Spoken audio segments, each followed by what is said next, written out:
Hi, I'm Ryan Hunter, and this is Kalispell Connections, a program where we talk about issues important to the community. With me today is Lisa Sheppard, the Director of Flathead County Agency on Aging. How are you, Lisa? I'm good, Ryan. How are you? Good. Thanks for joining us. Thanks You for know, having me. the population of the country generally is aging, but Flathead County being a destination for retirement, we have a lot of older folks coming into the community. Uh, Services and programs for seniors is important, and agency on aging is a big part of that. Could you talk a little bit about your programs? I know you got kind of three buckets, and the first one being navigating benefits and providing benefit assistance. Could you talk a little bit about that? Absolutely. That's one of the biggest things we do. And it's the one I think that has the farthest reach because we do a lot of educating people about Medicare. And so if you're 65 or over, you are going to have Medicare. You're going to have to learn how to use it. And so we both help people learn about it when they first become eligible and get signed up for it. But then every year we also help people review their plans to make sure that they're still working for them and that they're cost effective for them. And this is great timing because what's called Medicare open enrollment actually starts on the 15th of this month and it runs through December 7th. And that's when people have that opportunity to say, wow, especially for their drug plans, is that still working for me? Does it still cover the drugs that I take? If I'm taking something new, might another plan be more cost effective? And so we take people through all of that and help them with it. And then at the same time, we also assess them for other benefits they might be eligible for that they might not know about, things that'll really help them stretch their pocketbook. So help paying their Medicare copays and premiums and the drug costs themselves, and helping people with things like heating bills and water bills and food and other household costs. And then sometimes people are even eligible for Medicaid. And so we will help them navigate that process too. So we do a lot of that. Yeah, and as somebody who's helped my mom with some of those programs, I have to say it's incredibly complicated, and it's difficult to navigate on your own if you're not familiar with it. And there are a lot of folks, I've run into a lot of older folks who aren't aware of the programs that are available to them, and they're missing out. Sometimes folks living in a lot of poverty and stuff, and they don't know about the resources that are there to help them. So I think that's definitely an excellent service being offered. Another bucket that the agency works in is connecting with others, and you have there's a number of senior centers around the valley, and you have in-home services. Can you speak to that program?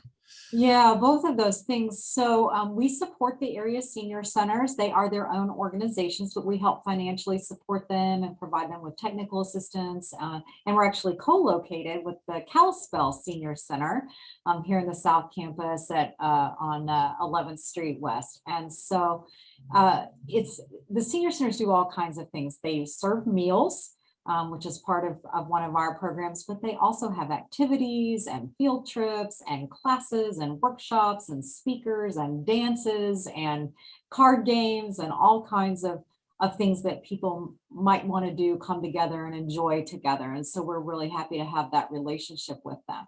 But the other thing that we do is we know that people sometimes need some help in their homes. And especially when they just need a little bit of help and not yet at the point where they need a lot of assistance. That's really the target group of folks that we're trying to serve. So if they need some light housekeeping, or maybe they need somebody to take them to doctor's appointments because they don't drive anymore and they can't use public transportation for some reason, or for caregivers who are caring for a loved one, we offer what's called respite. So like a break from that caregiving where we take care of their loved one. And then also a little bit of personal care, not a whole lot, but sometimes people need help in the shower, that kind of thing. And so we'll do that as well. That's great too. So many older folks want that independence and to stay out of the assisted living, nursing home facilities for as long as they can. And I certainly, again, with my own experience with parents, That's just so important to be able to, remain independent as long as possible and have that assistance to stay out of the assisted living facilities, as long as you can. Absolutely. And another big thing we do, which is probably the most famous thing we do, is Meals on Wheels. And so that's the hot home delivered meals. And we do that all over the valley, um, uh, in Kalispell and in several, and in Columbia Falls and Whitefish, that's 5 days a week, Monday through Friday. And it's just a great service because people get a nutritious meal. They also have a volunteer come to their door to deliver it. And so they get a little bit of visiting going on, somebody checking on them to say, hey, are you okay?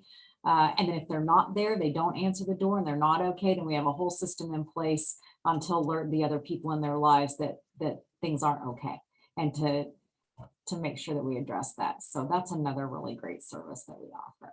Yeah, and that is in that third bucket of kind of support for seniors. And I know another one is that transportation, but also something called Friendly Caller.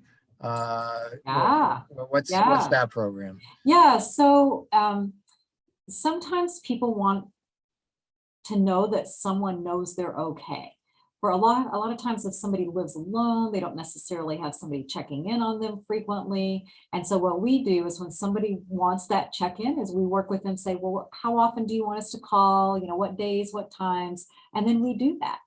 So it gives us a chance to visit with them a little bit, make sure they're okay on that day, but also to ask, is there anything going on? Has anything changed with you? Is there any kind of, other kind of help or support you might need? So it lets us form that relationship and then, respond to people as their needs change. Yeah, and I know one of the complaints that seniors have often is loneliness. And that's oftentimes the hardest part of aging, as your friends and connections pass on, that there is that loneliness. I imagine that these programs, Meals on Wheels and the Caller program, is just about making that connection for folks who maybe spend much of their day by themselves. Absolutely. Sometimes people will say, that Meals on Wheels driver is the only person I typically see on any given day, or the friendly caller may be the only person they talk to. And so we definitely want to make that connection, but we also want to explore with people, are there other things that we could do to help you connect with others and to alleviate some of that loneliness? Because we know that it was a problem pre-COVID. COVID has only exacerbated it, but it is probably the single most detrimental thing to a person's physical health and mental health and well-being. Worse than smoking, or whatever. We're just not designed as human beings to be solitary, and so to lose that connection is really devastating for people. So we want to help with that. And you mentioned COVID. I imagine, COVID had a real impact on the community generally, but certainly it sounds like with the type of programs you offer, it could have a big impact on our aging community. How has COVID impacted your services? So, like everybody, we changed how we did a lot of our service delivery during the time where we were, the world was more shut down. We're more or less back to normal in the sense that we're operating as we used to, but we have changed some things permanently. And so just like we're talking via Zoom right now, we are offering a lot of our services by telephone, certainly, but also by Zoom if people want to do that. So they don't have to come into our offices for things that they used to have to do. So that's been a big change. We're offering Medicare classes and things like that online. So that's great. The other thing that has happened is that it has increased demand for our services, in particular for our meals. So we have seen a 20% across the board increase in demand for meals over the last year and a half. And that is, we're very happy to fill that role, excited we can fill it, but it is also a bit concerning going into the future. How are we going to be able to maintain that? There's definitely a cost to that. When the COVID money runs out, how are we going to sustain that? So there's that piece. But I think also just the visibility of our agency went up during COVID. We made a point to make it go up so that people knew they could call us for good, reliable information and help. And so I think people who might not have known who we were before now know who we are. And so just the demand for our services in general have gone way up.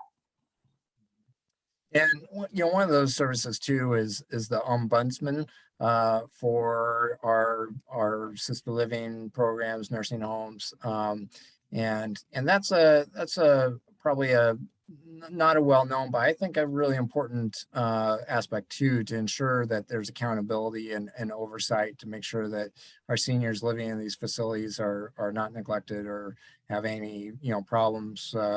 Because a lot of times these places are, I don't know about locally, but nationwide are understaffed and really facing a crunch, like a lot of places, a lot of industries in terms of staffing. Can you talk a little bit about that program? Yeah, I'm really glad you asked about that because it's actually an advocacy program. And so we have staff that go into the nursing homes and assisted livings. Well, when it's not COVID, they go in. And so that's been a bit of a challenge to figure out how to do that differently. But we're in the facilities now. They go in, they visit with residents, they get to know them, and everything is resident driven. So it's really about what somebody living in one of those facilities says they want help with.